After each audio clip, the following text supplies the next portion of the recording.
सदाप्रभु परमेश्वर नाम धन्य हेउ। आम्भमानकर मुक्तिदाता प्रभु जीशु कृष्ण नाम रे आपण मानक मोर हार्दिक शुभेच्छा और अभिनंदन जनाए। आमे किए एही प्रसंग नहीं आम्भ माने प्रभुंक वाक्यर आलोचना करिथिलो। मु विश्वास करे जे आपण माने सेही प्रथम भाग देखिथिबे। आज आसंतु एही द्वितीय भाग रे मध्य आमे किए आमर प्रकृत परिचय कौन एही विषय रे आम्भ माने प्रभुंक वाक्यर आलोचना करिबा। एही जगत रे आम्भ मानक अनेक प्रकार परिचय अछि। सेही विषय रे आमे प्रथम भाग रे आलोचना करिथिलो। पतित जगतर परिचय, आम उपरे लगा जाइथिबा परिचय, आउ चोरी होइथिबा परिचय, आउ चतुर्थ विषय संजोग द्वारा पाइबा परिचय। एपरि अनेक परिचय विषय रे आमे शिक्षा करिथिलो। एही प्रसंग रे आम्भ माने आमे किए नहले आमर प्रकृत परिचय कौन बोली आमे जहाँ सबु कहूछो ए सबु केवल विश्वासी मानक विषय रे ही आम माने कहूछो। माने जे माने जीशु कृष्ण को विश्वास करुछंती, जे माने पुनर्जन्म प्राप्त होइछंती, सेही लोक मानक विषय रे ही आम माने कहूछो। एहा समस्तंकर नहीं। ए जगत रे जेते अछंती समस्तंक पाई नहीं। जे माने विश्वासी होइछंती से माने किए, से मानकर प्रकृत परिचय कौन एही विषय रे आम माने अध्ययन करुछो। एबे आपनक हाथ रे गुटे सेलफोन धरिछंती। से सेलफोन रे गुटे कंपनी रो ना लेखा हेतिबो। प्रत्येक सेलफोन पाई एक निर्माता अछंती जे ताहाक तयारी करिछंती। हेले जेते बेले नुआ रे आमे किनिबो सेते बेले से माने निर्माता मैनुअल बोली गुटे देबे। सेही सेलफोन विषय रे सेठी लेखा हेतिबो। आमे जोटा कोठी लगाइबार अछि कोन तार कार्य केमिति हेबो कोन ता विषय रे सब डिटेल्स सेतिरे लेखा हेतिबो। केवल सेलफोन पाई नै आपण जेउ जिनिस किनिले भी टीवी हेउ, फ्रिज हेउ बा वाशिंग मशीन हेउ जहाँ आपण किनिले भी नुआ रे से माने गुटे छोट बही परिया गुटे देछंती। सेटा काहेकि दियंती सेटा आमे पढिले ता विषय रे आमे जानि हेबो। ताक किपरि आमे सब व्यवहार करि हेबो ताहा आमे जानिबा पई ताहा देउछंती। ठीक से परि आम्भ मानक सदा प्रभु सृष्टि करिछंती। मु किए एई जगत रे मो जीवनर उद्देश्य कौन, मु कौन करबा पई ए जगत रे बंचिछे, एपरि अनेक प्रश्नर उत्तर पाइबा पई आम्भ मानकर सृष्टिकर्तांक निकटक आमे जिबार अछि। जदि आपणकर प्रकृत परिचय जानिबा के चाहंती हेले आपणकर बापा माँ के जाइकी पचारले हेबो नै। जदि आपण पचारिबे हेले से माने कौन कहिबे बापार नाम, बापांकर बापा, एपरि आपणकर परिवार जेते अछंती आपणक परिवार जे माने मुख्य लोक अछंती से मानक विषय रे कहिबे तुमे एही वंशर लोक, तुमे एही कुटुंब रे आसिलो। एपरि से माने जहाँ कहिले भी ताहा सब शारीरिक परिचय ही कहि पारिबे। कारण से माने आमर शरीरर पिता माता होइछंती। हेले आमर प्रकृत परिचय जानिबा पई हेले आम मानकर आत्मार पिता जे सृष्टिकर्ता तांको निकटक आमे जिबार अछि। केवल से ही जानती। आपणकर प्रकृत परिचय जदि आपण जानिबे ताहा हेले आपण अनेक नकारात्मक भावना सब दूर करि पारिबे। थका, इन्फीरियरिटी आउ विफलता ए सब विषय को आपण दूर करि पारिबे। कारण आपणकर नेचर कोन, आपण प्रकृत रे किए बोली सदा प्रभुंकर वाक्य आपणक कहिबो। आमे किए बोली प्रभुंक ठार जदि आमे ज्ञात हेबा तेबे शत्रु शैतान आम जीवन रे आनिथिबा प्रलोभन आम माने रक्षा पाई हेबो। शत्रु जेते प्रलोभन आनिले भी आम माने ताहाकु जीति पारिबा।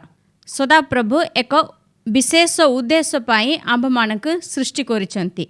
पुरुष स्त्री एपरि भाबरे विशेष डिजाइन से देइछंती। हेले आम माने बेले बेले भाबिबु मु जने पुओ पिला हेतिले केते बढ़िया हेतांता बोली झियो माने भाबे। सदा प्रभु आपणक पाई गुटे विशेष उद्देश्य रखिछंती। ताहा पूर्ण करिबा पाई आपणक निमंते गुटे डिजाइन से देइछंती। एहाक आमे जानिबार अछि। आमे जेते ए जगत रे देखिछु, बापा माँ कटार सुनिछु, एई सब परिचय केवल शारीरिक परिचय अटे। एहा आम मानकर प्रकृत परिचय नहीं। तेबे आम मानकर प्रकृत परिचय किपरि जानिबा आसंतु प्रभुकर वाक्यर आम माने आलोचना करिबा। सदा प्रभुकर लिखित वाक्य और जीशु ख्रीष्ट जे जीवंत वाक्य ତାହାଙ୍କ ସହିତ ଆମମାନଙ୍କର ଯେଉଁ ସଂଯୋଗ ରହିବ ତାହା ହେଉଛି ଆମମାନେ ନିଜକୁ ଜାଣିବା ପାଇଁ ଏକମାତ୍ର ଉପାୟ ଅଟେ। ଈଶ୍ୱରଙ୍କର ବାକ୍ୟ ବିନା ଆମମାନେ ନିଜକୁ ଜାଣିପାରିବା ନାହିଁ। ଯଦି ମୁଁ ଈଶ୍ୱରଙ୍କ ବାକ୍ୟ ପ୍ରତି ଏତେ ଆଗ୍ରହୀ ହେବି ନାହିଁ, ମୁଁ ଭଲ କରି ତାହା ପାଠ କରିବି ନାହିଁ, ଆଉ ଯୀଶୁ ଖ୍ରୀଷ୍ଟଙ୍କ ସହିତ ମୋର ଉତ୍ତମ ସମ୍ପର୍କ ନାହିଁ, ହେଲେ ପବିତ୍ର ଆତ୍ମା ମୋ ସହିତ କଥା ହେଇପାରିବେ ନାହିଁ। ଯଦି ଆମେ ସଦାପ୍ରଭୁଙ୍କର ବାକ୍ୟ ଆମେ ପଢ଼ିବା ଆଉ ଯୀଶୁ ଖ୍ରୀଷ୍ଟଙ୍କ ସହିତ କଥାବାର୍ତ୍ତା ହେବା, ମାନେ ଯୋଗାଯୋଗ କରିବା, ହେଲେ ପବିତ୍ର ଆତ୍ମା ତାଙ୍କର ବାକ୍ୟ ଦ୍ୱାରା ଆମମାନଙ୍କ ସହିତ କଥା କହିବେ। ଆମେ କିଏ, ଆମର ଜୀବନର ଉଦ୍ଦେଶ୍ୟ କ'ଣ, ଆମେ କ'ଣ କରିବା ପାଇଁ, କ'ଣ ଉଦ୍ଦେଶ୍ୟ ପୂରଣ କରିବା ପାଇଁ ଏ ଜଗତରେ ବଞ୍ଚୁଛୁ, ଏହିସବୁ ବିଷୟ ପବିତ୍ର ଆତ୍ମା ଆମମାନଙ୍କୁ ଶିଖାଇବେ। ଈଶ୍ୱରଙ୍କ ସହିତ ଆମର ଯେଉଁ ସଂଯୋଗ ଅଛି ତାହା ହେଉଛି ଆମ ଜୀବନର ସମସ୍ତ ସମସ୍ୟାର ସମାଧାନ ଅଟେ। ବିଫଳତା ସମୟରେ ପବିତ୍ର ଆତ୍ମା ଆମକୁ କହନ୍ତି ଯେ ଆମେ ଜିତିବା ପାଇଁ ଜନ୍ମ ହୋଇଛୁ। ସଦାପ୍ରଭୁ ଆମମାନଙ୍କୁ ନୂତନ ସୃଷ୍ଟି କରିଛନ୍ତି, ଆମମାନେ ଜିତିବୁ। ଯେ କେହି ଈଶ୍ୱରଙ୍କ ଠାରୁ ଜାତ ସେ ଜଗତକୁ ଜୟ କରେ। ଏହି ବିଷୟ ସବୁ ପବିତ୍ର ଆତ୍ମା ଆମକୁ କହିବେ। ହେଲେ ଆମମାନେ ବିଫଳତାରେ ନିରାଶ ହୋଇ ହତାଶ ହୋଇ ପଡ଼ିବା ଲୋକ ନାହିଁ, ଆମମାନେ ଜିତିବାର ଲୋକ। ପବିତ୍ର ଆତ୍ମା ହିଁ ଆମମାନଙ୍କୁ ଈଶ୍ୱରଙ୍କର କାର୍ଯ୍ୟ ସବୁ ପ୍ରକାଶ କରୁଛନ୍ତି। ମାଥ୍ୟୁ ଲିଖିତ ସୁସମାଚାର 16 ଅଧ୍ୟାୟ 13 ପଦରୁ ଆମେ ପଢ଼ିବା। ପରେ ଯୀଶୁ କାଇସରିଆ ଫିଲିପି ଅଞ୍ଚଳକୁ ଆସି ଆପଣା ଶିଷ୍ୟମାନଙ୍କୁ ପଚାରିବାକୁ ଲାଗିଲେ, ମନୁଷ୍ୟ ପୁତ୍ର କିଏ ବୋଲି ଲୋକେ କ'ଣ କହନ୍ତି? ଏଥିରେ ସେମାନେ କହିଲେ, କେହି କେହି କହନ୍ତି ବାପ୍ତିଜକ ଯୋହନ, କେହି କେହି ଏଲିୟ, ଆଉ କେହି କେହି ଜିରିମିୟ ଅବା ଭାବବାଦୀମାନଙ୍କ ମଧ୍ୟରୁ ଜଣେ। ସେ ସେମାନଙ୍କୁ ପଚାରିଲେ, କିନ୍ତୁ ମୁଁ କିଏ ବୋଲି ତୁମ୍ଭେମାନେ କ'ଣ କହୁଛ? ସିମୋନ ପିତର ଉତ୍ତର ଦେଲେ, ଆପଣ ଖ୍ରୀଷ୍ଟ, ଜୀବନ୍ତ ଈଶ୍ୱରଙ୍କ ପୁତ୍ର। ଏଥିରେ ଯୀଶୁ ତାଙ୍କୁ ଉତ୍ତର ଦେଲେ, ହେ ଜୁନସର ପୁତ୍ର ସିମୋନ, ତୁମ୍ଭେ ଧନ୍ୟ, କାରଣ ମନୁଷ୍ୟ ତୁମ୍ଭ ନିକଟରେ ଏହା ପ୍ରକାଶ କରିନାହିଁ, ବରଂ ମୋହର ସ୍ୱର୍ଗସ୍ଥ ପିତା ପ୍ରକାଶ କରିଅଛନ୍ତି। ଯୀଶୁ ଆପଣା ଶିଷ୍ୟମାନଙ୍କୁ ପଚାରିଲେ, ମୁଁ କିଏ ବୋଲି ଲୋକମାନେ କହୁଛନ୍ତି? ମାନେ ଲୋକମାନଙ୍କର ମତାମତ କ'ଣ? ହେଲେ ସେମାନେ କହିଲେ, ତୁମେ ଏଲିୟ, ତୁମେ ବାପ୍ତିଜକ ଯୋହନ, ନହେଲେ ଜିରିମିୟ, ଭାବବାଦୀମାନଙ୍କ ମଧ୍ୟରୁ ଜଣେ। ଏପରି ସେମାନେ ଅନେକ ପ୍ରକାର ଉତ୍ତର ଦେଲେ। ହେଲେ ଯୀଶୁ ଆଉ ଥରେ ପଚାରିଲେ, ମୁଁ କିଏ ବୋଲି ତୁମେ କହୁଛ? ମାନେ ତୁମର ମତ କ'ଣ? ମୁଁ କିଏ ବୋଲି ତୁମର ମନରେ ତୁମେ କ'ଣ ଭାବୁଛ? ପିତର ଯୀଶୁଙ୍କୁ କହିଲେ, ତୁମ୍ଭେ ଖ୍ରୀଷ୍ଟ, ଜୀବନ୍ତ ଈଶ୍ୱରଙ୍କ ପୁତ୍ର। ହେଲେ ଯୀଶୁ କହିଲେ, ଅନ୍ୟ ମନୁଷ୍ୟ ଠାରୁ ତୁମେ ଏହି ବିଷୟକୁ ଶିଖିନାହିଁ, କିନ୍ତୁ ମୋର ସ୍ୱର୍ଗସ୍ଥ ପିତା ଏହା ତୁମକୁ ପ୍ରକାଶ କରିଛନ୍ତି। ମାନେ ପବିତ୍ର ଆତ୍ମା ପିତରଙ୍କୁ ଏହି ବିଷୟକୁ ପ୍ରକାଶ କରିଛନ୍ତି। ଆମ ଜୀବନରେ ବି ପବିତ୍ର ଆତ୍ମା ହିଁ ଅନେକ ବିଷୟ ଆମକୁ ଶିକ୍ଷା କରୁଛନ୍ତି, ଆମକୁ ପ୍ରକାଶ କରୁଛନ୍ତି। ଏବେ ମନେ କରନ୍ତୁ, ଆପଣଙ୍କ ପରିବାରରେ ସ୍ୱାମୀ କି ସ୍ତ୍ରୀ କିଏ ହେଲେ ଜଣେ ପରିତ୍ରାଣ ପାଇନାହାନ୍ତି, ହେଲେ ଆପଣ ଯେତେ କହିଲେ ବି ସେମାନେ ଆପଣଙ୍କର କଥାରେ ଯୀଶୁଙ୍କୁ ଗ୍ରହଣ କରିବେ ନାହିଁ। ହେଲେ ବେଳେବେଳେ ଆମେ କ'ଣ ଭାବୁଛୁ, ମୁଁ ଏତେ କହୁଛୁ ସେ ଶୁଣୁନାହାନ୍ତି, ଯୀଶୁ ହିଁ ସତ୍ୟ ପ୍ରଭୁ, ସେ ଆମ ପାଇଁ ଜୀବନ ଦେଇଛନ୍ତି ବୋଲି ମୁଁ ଅନେକ ଥର ମୁଁ କହିଛି, କିନ୍ତୁ ସେମାନେ ବୁଝିନାହାନ୍ତି, ସେ ଶୁଣୁନାହାନ୍ତି, ମୋର କଥାକୁ ସେମାନେ ମାନୁନାହାନ୍ତି ବୋଲି ଆମମାନେ କହୁଛୁ। ହେଲେ ଏହି ବିଷୟକୁ ଆମେ ଜାଣିବାର ଅଛି ଯେ ଆମେ ଯେତେ ଅନ୍ୟମାନଙ୍କୁ କହିଲେ ବି କେବଳ ପବିତ୍ର ଆତ୍ମା କାର୍ଯ୍ୟ କଲେ ହିଁ ସେମାନେ ପରିତ୍ରାଣ ପାଇବେ। ଯଦି ପବିତ୍ର ଆତ୍ମା ସେମାନଙ୍କ ମନରେ କାର୍ଯ୍ୟ ନ କରିବେ, ହେଲେ ସେମାନେ ତାହା ବୁଝିପାରିବେ ନାହିଁ। ଯୀଶୁ କିଏ ବୋଲି ପବିତ୍ର ଆତ୍ମା ଆମ୍ଭମାନଙ୍କୁ ଗୋଟେ ଦିନରେ ଆମକୁ ଶିଖାଇଲେ। ଯୀଶୁ ହିଁ ତ୍ରାଣକର୍ତ୍ତା, ଯୀଶୁ ଆମ ପାଇଁ କ୍ରୁଶରେ ମରିଛନ୍ତି, ଯୀଶୁ ଆମ୍ଭମାନଙ୍କୁ ପରିତ୍ରାଣ କରୁଛନ୍ତି ବୋଲି ପବିତ୍ର ଆତ୍ମା ଆମମାନଙ୍କ ମନରେ ଗୋଟେ ଦିନ ପ୍ରକାଶ କଲେ। ତାହାର ଫଳରେ ହିଁ ଆମମାନେ ଯୀଶୁଙ୍କୁ ବିଶ୍ୱାସ କରିଛୁ। ଠିକ୍ ସେପରି ସେମାନଙ୍କ ଜୀବନରେ ମଧ୍ୟ ପବିତ୍ର ଆତ୍ମା କାର୍ଯ୍ୟ କରିବେ। ପବିତ୍ର ଆତ୍ମାଙ୍କର କାର୍ଯ୍ୟ ପାଇଁ ଆମେ ପ୍ରାର୍ଥନା କରିବାର ଅଛି। ହେଲେ ଆମେ କିଏ ବୋଲି ଜାଣିବା ପାଇଁ ମଧ୍ୟ ପବିତ୍ର ଆତ୍ମା ଆମମାନଙ୍କୁ ପ୍ରକାଶ କରିଛନ୍ତି। ହେଲେ ଜଗତରେ ଅନେକ ଲୋକ କ'ଣ ଭାବୁଛନ୍ତି, ରାଶିଫଳ ଏସବୁ ଦେଖିଲେ ଆମେ ଜାଣିହେବ ମୋର ଭବିଷ୍ୟତ କ'ଣ, ମୁଁ କ'ଣ କଲେ ସଫଳ ହେବି, ଏହିସବୁ ବିଷୟ ରାଶିଫଳ ଦେଖିଲେ ଜଣାପଡ଼ିବ ବୋଲି ଭାବୁଛନ୍ତି। କିନ୍ତୁ ପବିତ୍ର ଆତ୍ମା ହିଁ ଆମମାନଙ୍କୁ ଏହି ବିଷୟକୁ ପ୍ରକାଶ କରିବେ। ହେଲେ ଯୀଶୁ ଅଛନ୍ତି ଆମମାନଙ୍କର ଆଦର୍ଶ। आमे अनुसरण करबा पई जीसु अछंती आम मानकर आदर्श। जीसु जेतेबेले जगत रे थिले माने छोट शिशु होइथिले से जानिथिले कि मु ईश्वरंकर पुत्र, मु एही जगत निवासी समस्त परित्राण करबा पई मु आसीची बोली जीसु जानिथिले कि नहीं? जीसु जानि नथिबे। कहीं जीसु जानि नथिबे? से आम परी 100% मनुष्य थिले। से 100% ईश्वर थिले किंतु 100% से मनुष्य थिले। हेले से छोट थिला बेले तांकर माँ बापा पाखरे थिबा बेले से कांदिबे आउ से माने सेठरु गला परे हाँ मु तो ईश्वरंकर पुत्र मु कहीं कांदिबी एमती से किछि चलना कले नहीं। से जने छोट पिला जेपरी बढ़िबो ठीक से परी से मध्य वृद्धि पाइले। हेले जीसु केमिति जानिले मु एही जगतर त्राणकर्ता, मु एही जगत पाई मु क्रूसरे मरिबार अछि, एही विषय सब जीसु केमिति जानिले? लूक 2 अध्याय रे 41 पदर गोटे घटना लिखाई। माने जेते बेले जीसु 12 वर्ष थिले से माने जेरूसलेम को जाइथिले। जीसु मरियम और जोसेफ समस्त परिवार सहित जाइथिले।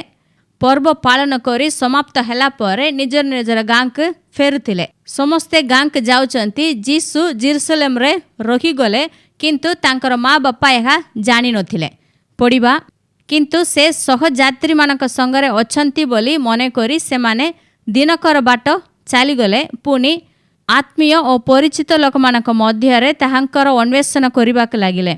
आउ ताहांको न पाई खोजु खोजु जेरूसलेम को लेउटी गले। 3 दिन परे से माने ताहांको मंदिर रे पाइले। से पंडित मानक मध्यरे बसी से मानक कथा सुनुथिले और से मानक प्रश्न पचारुथिले। आउ जेते लोक ताहांक कथा सुनुथिले समस्ते ताहांक बुद्धि और उत्तर रे आचंबित हेउथिले। 3 दिन परे से माने जीसुंक मंदिर रे पाइले। जीसु पंडित मानक मध्यरे बसिचंती, से मानक प्रश्न पचारुचंती, से मानक ठारू से उत्तर पाउचंती। जो विषय से माने कहि पारनांती ताहाक जीसु ही उत्तर देउचंती। हेले जो माने एही सब सुनिथिले से माने बहुत आश्चर्य हेले। तांकर माँ बापा मध्य तांक देखी आश्चर्य हेले। ताहांकर माता ताहांक कहिले, पुओरे आंभमानक प्रति काहेकि एपरी व्यवहार कलु? देख तोर बापा और मु अतिशय कातर होई तोते खोजुअछु। एथिरे से सेमानक कहिले, काहेकि तुमे माने मते खोजुथिलो? मोहर पितांक गृहरे रहिबा जे मोहर कर्तव्य एहा कोन जानि नथिलो? ले तांकर माँ पचारचंती, तुमे काहेकि एपरी कलो? तुमको खोजी खोजी आसुछु बोली कहिलाक जीसु कहिले, तुमे काहेकि मते खोजुअछ? मोर पितांक गृहरे रहिबा जे मोर कर्तव्य। माने जीसु ईश्वरंक गृहरे रहिबा मोर कर्तव्य बोली कहूनांती।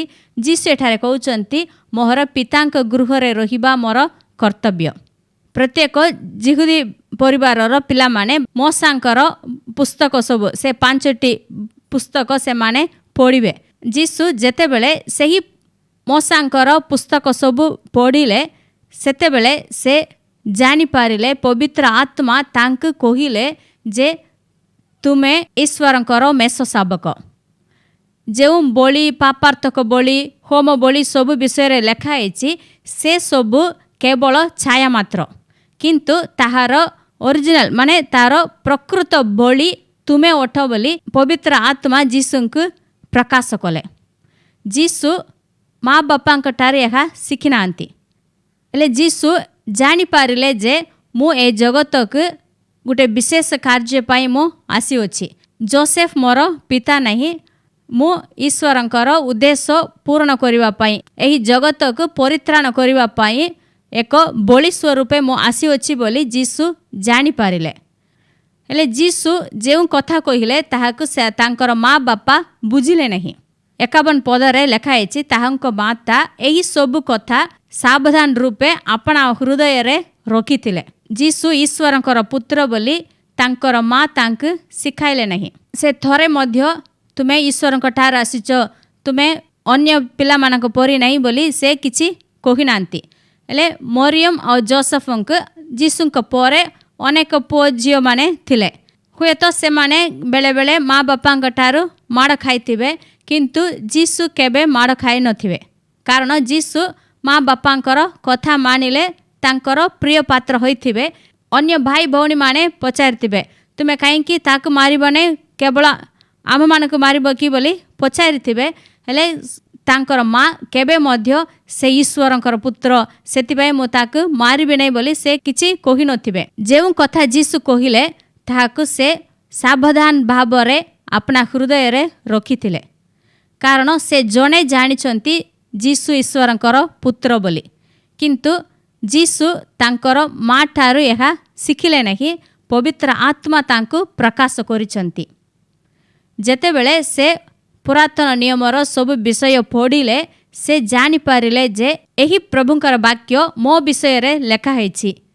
जने कन्या गर्भवती होई पुत्र प्रसव करिबो बोली लेखा हैछि ताहा मो विषय रे लेखा हैछि।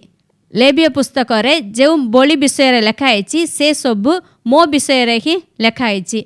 एही कथा जीसु प्रभुंक वाक्य रे पवित्र आत्मा का सहाय्य रे जानि पारिले। जीसुंकर एही जगतर आगमन विषय रे एब्री 10 पर्व 5 पदरे लेखा हैछि पढ़िबा। सेथिपाई ख्रीष्ट जगतक आगमन करी कहंती बलिदान और नैवेद्य न लोडी मो निमंते एक शरीर प्रस्तुत कल। होम बलि और पापार्थक बलि रे तुम्बे संतुष्ट हेलो नहीं। सेतेबेले मु कहिली देखो शास्त्र रे मो विषय रे लेखा अछि हे ईश्वर तुम्भर इच्छा साधन करबाक मु आसी अछि। ले जीसु कहिले शास्त्र रे मो विषय रे लेखा अछि। शास्त्र रे जहा लेखा अछि ताहा मो विषय रे लेखा अछि। मु आसुची तुमर इच्छा साधन करबा पाई मु आसुची बोली जीसु आसिले। जीसु जानिले जे मोहर एही शरीर पिता परमेश्वर बोली हेबा निमंते देइछंती सही उद्देश्य नहीं मु एही जगत का आसीची बोली जीसु धर्मशास्त्र रु जानि पारिले। जीसु अन्य मानक मध्य एही कथा कहिसंती माने शास्त्र रे मो विषय रे लेखा हैछि बोली जीसु कहिले। जहन 5 पर्व 39 पद पढ़िबा तुम्भे माने धर्मशास्त्र अनुसंधान करूअछ कारण सेथिरे अनंत जीवन प्राप्त होइवछ बोली मने करूअछ आउ सेही धर्मशास्त्र मो विषय रे साक्ष्य देउछि। जीसु कहउछंती धर्मशास्त्र मो विषय रे साक्ष्य देउछि। जदि तुमे माने ठीक भाबरे अनुसंधान करिवो धर्मशास्त्र को तुमे अनुसंधान कले मते तुमे पाइबो। हेले जेतेबेले जीसु अनुसंधान कले ईश्वरंकर वाक्य धर्मशास्त्र से अनुसंधान कले सेतेबेले जीसु जानि पारिले। जेउ माने सदा प्रभुंकर वाक्य धर्मशास्त्र को अनुसंधान करिवे से माने जानि पारिबे जे पुरातन नियमर अनेक विषय जीसुंक विषय रे ही लेखा हैछि। लूक 24 अध्याय रे 2 जन शिष्यंक विषय रे लेखा हैछि। जीसुंकर पुनरुत्थान दिन रे जहा घटितिला सेठी लेखा हैछि। जेरुसलेमरु इमायु ग्राम को 2 जन जाउछंती जेतेबेले से माने जीसुंक विषय रे कथावार्ता करतिले जीसु मध्य सेमानक सहित गमन करबाक लागिले। हेले से माने जानि नथिले ए जीसु बोली। से माने बहुत शक करुथिले जीसु ही इस्राएल को मुक्त करिवे बोली आम माने विश्वास करिथिलु आशा करिथिलु किंतु से मरि गले बोली से माने जेतेबेले शक करुथिले जीसु सेमानक बुझाइले। 27 पदरे एपरि लेखा हैछि पुणी मोसा और समस्त भाववादी ठार आरंभ करी समस्त धर्मशास्त्र रे अपना संबंधीय कथा से सेमानक बुझाई देले। जीसु सेमानक कहिले नै मु मृत्यु उठिछि मु जीसु देखो बोली जीसु सेमानक किछि देखाइले नै। हेले से कोन कहिले धर्मशास्त्र रु अपना विषय रे जहा सब लेखा हेतिला सेही सब विषय सेमानक बुझाई देले। से माने 2 जन मध्य ताहा बुझिले। जीसु जेपरि निजे जानिले ठीक से परी धर्मशास्त्र द्वारा ही आज आंभ मानक मध्य तांको विषय रे बुझाइबाक चाहंती। ले जीसु ही आंभ मानकर आदर्श आमे अनुसरण करिवार आदर्श जीसु अटंती। जीसु तांकर निजर परिचय प्रकृत परिचय प्रभुंकर वाक्यरु से पाइचंती। तांकर जीवनर उद्देश्य कोन बोली से धर्मशास्त्ररु जानिले पवित्र आत्मा प्रभुंकर वाक्य द्वारा तांक बुझाइले। गलातियो 1 अध्याय रे प्रेरित पाउल एपरि लिखिछंती किंतु जे मोहर मातांक उदररु मते पृथक करिथिले ओ अपना अनुग्रह रे मते आह्वान कले से जेतेबेले अपना पुत्रंकु मोठारे प्रकाश करिवा निमंते संतुष्ट हेले जेपरी मु विजाति मानक मध्यरे ताहांकु प्रचार करे सेतेबेले मु मनुष्य सहित परामर्श न करी कियोबा मो पूर्वरे नियुक्त प्रेरित मानक निकटक जेरुसलेमक न जाई सेही क्षणी आरबकु बाहारी गली पुनश्च मु दमास्ककु बाहुडी आसिली। प्रेरित पाउल कहउचंती सदा प्रभु मो निकटरे अपना पुत्रंकु प्रकाशित करिबाक संतुष्ट हेले से जीसुंकु प्रकाश कले आउ पाउलंक विषय रे मध्य से प्रकाश करिसंती माने विजातीय मानक सुसमाचार प्रचार करिया पई तांको आह्वान करिसंती हेले प्रेरित पाउल सदा प्रभुंक ठारू एही आह्वान पाइले जेतेबेले से पवित्र आत्मा द्वारा से आह्वान पाइले से अन्य मनुष्यंक सहित परामर्श कले नहीं से आरब को गले सेठी 3 वर्ष एकला रहुथिले सदा प्रभु तांको अनेक विषय जीसु ख्रीष्टंक विषय रे अनेक कथा से प्रकाशित कले। आज आम मानक जीवन रे मध्य पवित्र आत्मा अनेक विषय ईश्वरक वाक्यरु प्रकाश करिबाक चाहंती ले पाउलंक जीवन को आमे जानिछु से जेतेबेले साउल थिले ईश्वरंकर मंडली जीसु ख्रीष्टंकर मंडली को से ताड़ना करथिले सेतेबेले से आदमक सहित चिन्हित थिले माने तांकर परिचय अलगा थिला सेही पतित परिचय थिला सेतेबेले से मंडली को ताड़ना करुथिले समस्तंकु आघात करुथिले जीसु ख्रीष्टंक विरुद्ध रे से कार्य करुथिले किंतु से जेतेबेले ख्रीष्टंकर परिचय पाइले एबे ख्रीष्टंक सहित से संजोग हेले। प्रेरित पाउल ख्रीष्टंक सहित परिचित हेले तांकर जीवन रे परिवर्तन हेला हेले समस्ते आश्चर्य हेले जेउ व्यक्ति आम मानक ताड़ना करिथिला आमर विश्वास मतक उच्छिन्न करबाक चेष्टा करिथिला से एबे प्रचार करुचंती बोली समस्ते पाउलंक विषय रे आश्चर्य हेले हेले आम मानक जीवन रे मध्य सदा प्रभु पवित्र आत्मा द्वारा आमे किए आमर प्रकृत परिचय कौन बोली से आमको शिखाइबाक चाहती। प्रथम कोरिन्थियो 2 अध्याय रे 6 पद रे एपरि कहंती तथापि आम माने परिपक्व लोक मानक मध्य रे ज्ञानर कथा कहू किंतु ताहा एही जुगर ज्ञान नुहे किंबा एही जुगर नष्टकल्प नेता मानक ज्ञान नुहे मात्र आंभ माने निगूढ़ तत्व स्वरूप ईश्वरंक ज्ञानर कथा कहुअछु सेही गुप्त ज्ञान ईश्वर आंभ मानक गौरव निमंते जगतर पूर्वे निरूपण करिथिले एही जुगर नेता मानक मध्य रे केही ताहा जानि नाहांती कारण सेमाने ताहा जानिथिले गौरवमय प्रभुंकु क्रूसरे हत करि न थान्ते। एही जगतर ज्ञान नहीं ईश्वरंकर ज्ञान आंभमानकर गौरव निमंते जगतर पतन पूर्वे से निरूपण करिसंती ताहा एही जुगर लोक माने जानि नथिले काईकि से माने जानि नथिले से माने समस्ते आदमक सहित संजोग थिले जेतेबेले जीसु एही जगतरे थिले जीसुंक बिना आउ समस्ते आदमक सहित संजोग थिले केवल जणे जीसु आदमंकर वंशधर नथिले एहा शत्रु शैतान देखिला अन्य समस्तंक शैतान तार निजर इच्छा अनुसार चलाउथिला किंतु जीसुंक विषय रे से किछि करि पार नथिला जीसुंक से छुई पार नथिला सेथिपाई से कोन कला जीसुंक क्रूसरे मारिबाक चेष्टा कला जीसु मध्य क्रूसरे मृत्यु भोग कले जेतेबेले जीसु मृत हेले शैतान भाविला समाप्त हैला आउ से किछि करि पारिबे नै सबु समाप्त होइछि मु ताक जय करिछि बोली शैतान भाविला किंतु जीसु ख्रीष्ट तृतीय दिन रे मृत्युरु उठिले जेतेबेले से उठिले जीसु केवल जणे उठी नाहांती से आंभमानक मध्य मृतमानक ठारू उठाइछंती जेतेबेले जीसु मृत्युरु पुनरुत्थित हेले से एकला नहीं एक वंश से मृत्युरु पुनरुत्थित कले सेही वंश रे आपण मु मध्य थिलो जीसु आंभमानक तांक सहित पुनरुत्थित कले एक नूतन वंश नूतन जाति नूतन लोक ताहांक सहित उत्थित कले एही नूतन जाति एही नूतन लोक माने आदमक सहित संयुक्त नुहंती। आमे आदमक सहित नहीं जीसु ख्रीष्टक सहित संयुक्त होइछो। जदि शैतान एही विषय को जानी थिले जीसुंक क्रूसरे मारि न थांता। एही निगूढ़ तत्व एही विषय को शैतान जानी नथिला। एही जुगर नेता माने एही विषय को जानी नथिले, सेथिपाई जीसुंक क्रूसरे मारि देले। जीसु एक नूतन वंश को सृष्टि करिसंती।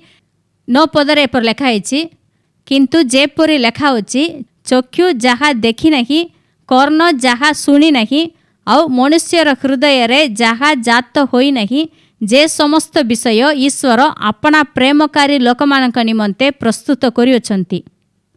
किंतु ईश्वर आंभमानक निमंते आत्मा को द्वारा से समस्त प्रकाश करियोछंती, जेनो आत्मा समस्त विषय हाँ ईश्वरंकर गभीर विषय सबु अनुसंधान करती।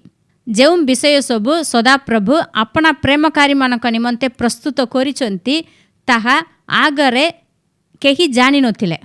जेतेबेले आमे आदमक वंशधर होइथिलो सेतेबेले एही सब विषय आंभ मानक लुचि रहिथिला। एबे ख्रीष्टक सहित आमे संयुक्त होइथिबारु एही सब विषय आंभ मानक निमंते प्रकाश होइछि। ईश्वरंकर आत्मा आंभ मानक एही कथा प्रकाश करिसंती। आमे किए ईश्वरंक ठारे आमे जेउ आशीर्वाद सब पाई हेबो, आंभ मानकर स्थिति कोण, एही सब विषय को पवित्र आत्मा आमक प्रकाश करिसंती। आपण किए बोली जानिबा पई जदि आपण आग्रही होइसंती हेले प्रभुंकर वाक्य रे आपण अनुसंधान करंतु। पवित्र आत्मा आपणक सहित कथा हेबे। आउ जनक विषय रे मु कहिबी बाप्तिजक जहनक विषय रे। जहन प्रथम अध्याय रे 19 पदरे लिखाई, आपण किए एहा जहनक पचारिबा निमंते जिहुदी माने जेतेबेले जेरुसलेमरु याजक और लेबीय मानक ताहांक निकटक पठाइले, सेतेबेले से एही साक्ष्य देले। से स्वीकार कले, अस्वीकार कले नहीं, से स्वीकार कले मु ख्रीष्ट नुहे। सेथिरे से माने ताहांक पचारिले, तेबे कोन आपण कोन एलियो? से कहिले मु नुहे। आपण कोन सेही भाववादी? से उत्तर देले ना। सेथिरे से माने ताहांक कहिले आंभ मानक पठाइथिबा लोकंक जेपरि उत्तर देई पारो, एथि सकाशे आपण किए? आपण निज विषय रे कोन कहउछंती? से कहिले जिसाइयो भाववादी जेपरि कहिथिले, मु सेही प्रकार प्रांतर रे उच्च शब्द करुथिबा जनकर स्वर, प्रभुंक पथ सड़क घर। जेरुसलेमरु केतेक लेबीय माने याजक माने आसिकी जहनक पचारले, तुमे किए? तुमे मते जाननो कि मु भी लेबीय वंश, मोर बापा जने याजक होइथिले, मोर बापांकर ना जिखरिय, मोर मांकर ना इलिसेबेथ। एपरि तांकर निजर परिचय से किछि कहिले नै। किछि कहिले कि? सेमति किछि से कहूनांती। जदि से कहितांते ताहा ठीक हेइतांता। जदि से कहुतिले ताहा तांकर शारीरिक परिचय होइथिबो। किंतु एठारे आमे देखो से किछि कहूनांती। तुमे एलियो कि नहीं, तुमे भाववादी कि नहीं। से स्वीकार करुचंती मु ख्रीष्ट नहीं। तेबे से माने आउ पचारचंती, आम मानके जे माने प्रेरणा करिसंती सेमानक निकटरे जाइकि आमे किछि गेले उत्तर देबार अछि। सेथिपई तुमे कह, तुमे किए बोली पचारलाक से कहउचंती जिसाइय भाववादी जेउ वाक्य कहिउचंती, प्रांतर रे उच्च शब्द करथिबा जनकर स्वर, प्रभुंक पथ सड़क घर। माने से कोन कहउचंती? जिसाइय 40 अध्याय 3 पदरे जहा लेखा अछि ताहा मु बोली कहउचंती। जिसाइय 40:3 रे कोन लेखा अछि पढिबा, एक जनर रब प्रचार करे, तुम्हे माने प्रांतर रे सदाप्रभुंक पथ प्रस्तुत कर, मरुभूमि मध्य रे आंभ मानक परमेश्वरंक निमंते राजपथ सड़क कर। जेतेबेले तुमे किए बोली पचारले जहन बाइबल रेफरेंस देउछंती। जिसाइय भाववादी कहूतिले तो प्रांतर रे जने उच्च स्वर रे डाकिबे, तार स्वर सुना जीव बोली जेउ वाक्य कहिचंती सेही स्वर मु अटे। एही विषय के बाप्तिजक जहन केमिति जानिले? निजर परिचय से केमिति जानिले? जहन जेतेबेले पुरातन नियम सब पढ़िथिबे जिसाईଙ୍କର ଭାବବାଣୀ ପଢ଼ିବା ସମୟରେ ପବିତ୍ର ଆତ୍ମା ତାଙ୍କୁ କହିଲେ, ଏଠି ଲେଖା ଅଛି ତ ଜଣେ ଉଚ୍ଚ ସ୍ୱରରେ କହିବ ବୋଲି, ସେହି ଲୋକ ତୁମେ ଏହି କାର୍ଯ୍ୟ କରିବ ବୋଲି ପବିତ୍ର ଆତ୍ମା ତାଙ୍କୁ ପ୍ରକାଶ କରିଛନ୍ତି। ସେଥିପାଇଁ ସେ ଜାଣିପାରିଲେ। ଆମେ ମଧ୍ୟ ଏହି ଭାବରେ ହିଁ ଆମର ନିଜର ପରିଚୟ ଜାଣିହେବ। ଯୀଶୁ ଯେମିତି ଜାଣିଲେ, ବାପ୍ତିଜକ ଯୋହନା ଯେମିତି ଜାଣିଲେ, ଠିକ୍ ସେପରି ଆମେ ମଧ୍ୟ ଜାଣିହେବ। ମୁଁ କିଏ ବୋଲି ଜାଣିବା ଏତେ କଷ୍ଟକର ବିଷୟ କି? ପବିତ୍ର ଆତ୍ମା ମୋତେ କହିବେ କି ମୁଁ କେମିତି ଜାଣିବି? ଯୀଶୁ ଜାଣିଲେ, ସେ ତ ଈଶ୍ୱରଙ୍କର ପୁତ୍ର ଥିଲେ, ଯୋହନା ବି ଭାବବାଦୀ ଥିଲେ। ମୁଁ କେମିତି ଜାଣିବି? ମୁଁ ଜାଣିବା ସମ୍ଭବ କି ବୋଲି ଆମେ ଚିନ୍ତା କରିବା ନାହିଁ। ଯେଉଁ ପବିତ୍ର ଆତ୍ମା ସେମାନଙ୍କୁ ଜଣାଇଲେ, ସେହି ପବିତ୍ର ଆତ୍ମା ଆଜି ଆପଣଙ୍କ ଅନ୍ତରରେ ଅଛନ୍ତି। ଯଦି ଆପଣ ଯୀଶୁଖ୍ରୀଷ୍ଟଙ୍କୁ ବିଶ୍ୱାସ କରୁଛନ୍ତି, ପୁନର୍ଜନ୍ମ ପ୍ରାପ୍ତ ହୋଇଛନ୍ତି, ହେଲେ ସଦାପ୍ରଭୁ ଆପଣଙ୍କୁ ମଧ୍ୟ ପ୍ରକାଶ କରିବାକୁ ଚାହାନ୍ତି। ଯେତେବେଳେ ପ୍ରଭୁଙ୍କର ବାକ୍ୟ ଆପଣ ପଢ଼ିବେ, ସେତେବେଳେ ପବିତ୍ର ଆତ୍ମା ଆପଣଙ୍କୁ କହିବେ ଆପଣଙ୍କ ଜୀବନର ଉଦ୍ଦେଶ୍ୟ କ'ଣ। ଯେଉଁ ଉଦ୍ଦେଶ୍ୟ ପୂରଣ କରିବା ପାଇଁ ସଦାପ୍ରଭୁ ଆପଣଙ୍କୁ ପଠାଇଛନ୍ତି, ଏହା ସଦାପ୍ରଭୁ ଆପଣଙ୍କୁ କହିବେ। ପବିତ୍ର ଆତ୍ମା ଆପଣଙ୍କୁ ସାହାଯ୍ୟ କରିବେ। ହେଲେ ଏହି ଜଗତରେ ଆପଣଙ୍କର ପରିଚୟ ଅଟେ। ଆପଣଙ୍କର ଶାରୀରିକ ପରିଚୟ ସମସ୍ତେ ଜାଣିଛନ୍ତି, କିନ୍ତୁ ଆପଣଙ୍କର ପ୍ରକୃତ ପରିଚୟ କେବଳ ପବିତ୍ର ଆତ୍ମା ଜାଣନ୍ତି। ସେ ଆପଣଙ୍କୁ ତାହା ଜଣାଇବେ। ଏହି ଜଗତରେ ଆପଣ ଅନନ୍ୟ ଅଟନ୍ତି। ପ୍ରଥମ ଭାଗରେ ଆମେ ଦେଖିଲୁ, ଆପଣଙ୍କର ଟିପ ଚିହ୍ନ ପରି ଆଉ ଜଗତରେ ଆଉ କାହାର ଚିହ୍ନ ମିଶିବ ନାହିଁ। ଆପଣ ଅନନ୍ୟ ଅଟନ୍ତି। ଆପଣଙ୍କ ପାଇଁ ଈଶ୍ୱରଙ୍କର ଉଦ୍ଦେଶ୍ୟ ମଧ୍ୟ ଅନନ୍ୟ ଅଟେ। ସେହି ଉଦ୍ଦେଶ୍ୟକୁ ସଦାପ୍ରଭୁ ଆପଣଙ୍କୁ କହିବାକୁ, ପ୍ରକାଶ କରିବାକୁ ସେ ଚାହାନ୍ତି। ହେଲେ ତାହା ଜାଣିବା ପାଇଁ ମୁଁ କ'ଣ କରିବାର ଅଛି? ପ୍ରଭୁଙ୍କର ଲିଖିତ ବାକ୍ୟ ସହିତ ଆମେ ସମ୍ପର୍କ ରଖିବାର ଅଛି। ଯଦି ଆମେ ଦିବାରାତ୍ର ତାହାଙ୍କର ବାକ୍ୟ ଅଧ୍ୟୟନ କରିବା, ଧ୍ୟାନ କରିବା, ହେଲେ ସଦାପ୍ରଭୁ ପବିତ୍ର ଆତ୍ମାଙ୍କ ଦ୍ୱାରା ଆମମାନଙ୍କୁ ଜଣାଇବେ। ଆଉ ଯୀଶୁଖ୍ରୀଷ୍ଟଙ୍କ ସହିତ ଆମମାନଙ୍କର ସୁସମ୍ପର୍କ ରଖିବାର ଅଛି। ଖ୍ରୀଷ୍ଟଙ୍କ ସହିତ ଯଦି ଆମେ ସଂଯୁକ୍ତ ହେବା, ସବୁବେଳେ ତାଙ୍କ ସହିତ କଥାବାର୍ତ୍ତା ହେଉଥିବା, ଯୋଗାଯୋଗ କରିବା, ହେଲେ ଆମେ ସହଜ ଭାବରେ ଏହା ଜାଣିହେବ। ଜଗତ ଆପଣଙ୍କୁ ଅଲଗା କଥା କହିବ। ସବୁବେଳେ ତୁ ସଫଳ ପାଇବ କି? ଦିନେ ସଫଳତା ମିଳିବ, ଆଉ ଗୋଟେ ଦିନ ବିଫଳ ହେବ। ଜୀବନରେ ଦୁଇଟା ବି ସମାନ ବୋଲି ଜଗତ କହିବ, କିନ୍ତୁ ପ୍ରଭୁଙ୍କର ବାକ୍ୟ ଆପଣଙ୍କୁ ସେମିତି କହିବ ନାହିଁ। ଯେ କେହି ଈଶ୍ୱରଙ୍କ ଠାରୁ ଜାତ, ସେ ଜଗତକୁ ଜୟ କରେ। ଆପଣ ଈଶ୍ୱରଙ୍କ ଠାରୁ ଜାତ ହୋଇଛନ୍ତି। ସଦାପ୍ରଭୁଙ୍କର ବାକ୍ୟ ଦ୍ୱାରା ଆପଣ ପୁନର୍ଜନ୍ମ ହୋଇଛନ୍ତି।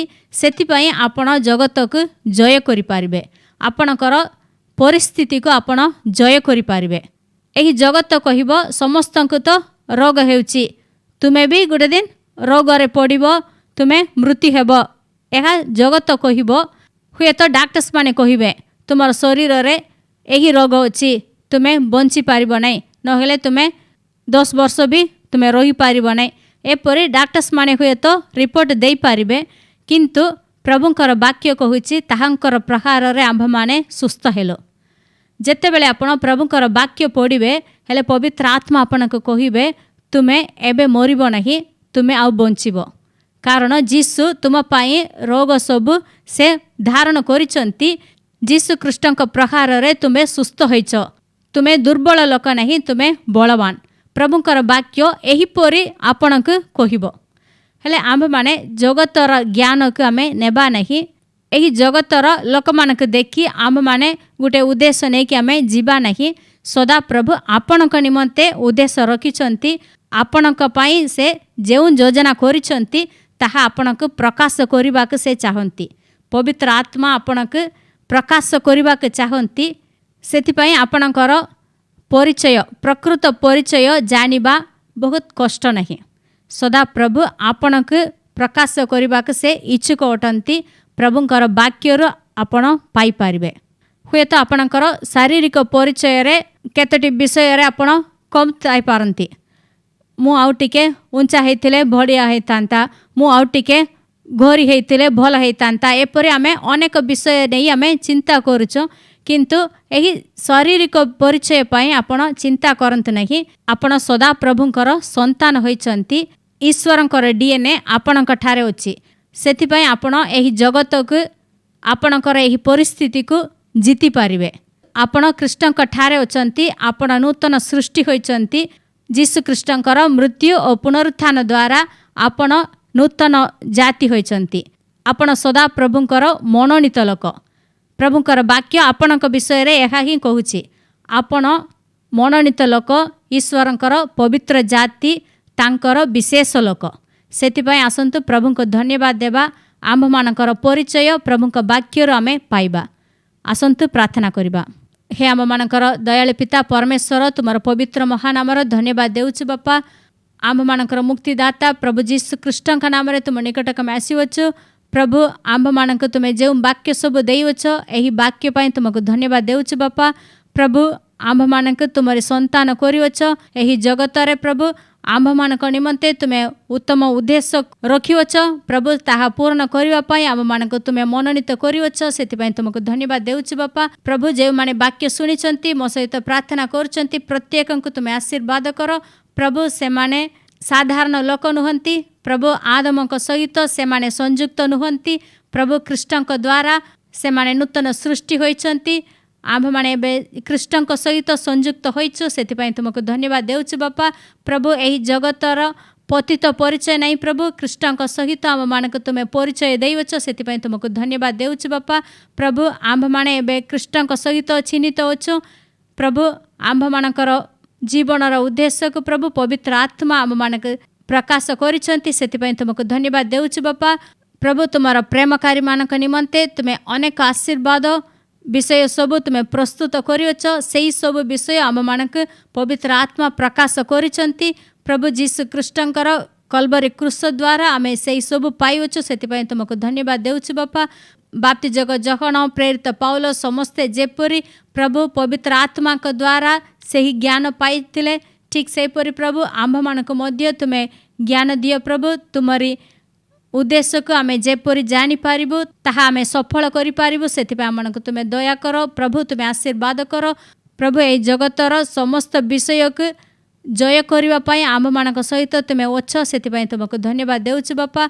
जे माने रोगग्रस्त होइचंती, पीड़ित अवस्था रे अछंती, से मानक तुमे उत्तम स्वास्थ्य दियो प्रभु। से माने जेपरी कल्वरी आशीर्वाद पाई पारिबे, उत्तम स्वास्थ्य उत्तम बल पाई पारिबे, सेतिपाई तुमे दया करो प्रभु। जे माने अभाव असुविधा रे अछंती, समस्यार सम्मुखीन होइचंती, से सबु ठारु प्रभु तुमे उद्धार करो प्रभु। से माने कृष्णक सहित संयुक्त होइचंती, सेतिपाई प्रभु समस्त परिस्थिति को से माने जीति पारिबे। सेतिपाई तुमको धन्यवाद देउछु बापा। प्रभु आमे निजको तुमार पवित्र हस्तर समर्पण करुछु बापा। आम्भ मानक तुमे आशीर्वाद करो। तुमरी नामर गौरव निमंते आमे जेपरी बंची पारिबो, सेतिपाई आमनक तुमे दया करो प्रभु। आम्भ मानकर जीवन द्वारा, आम्भ मानकर परिवार द्वारा, आम्भ मानक पिला मानक द्वारा प्रभु केवल तुमरी नाम गौरव पाऊ, महिमा पाऊ। आम मानकर प्रार्थना सुनिछ बोली धन्यवाद देई एही प्रार्थना नाजरीय जीसु कृष्णक नाम रे मागिली, आमेन। एही प्रसंग नहीं आमे आगामी दिन रे मध्य आमे शिखिबा।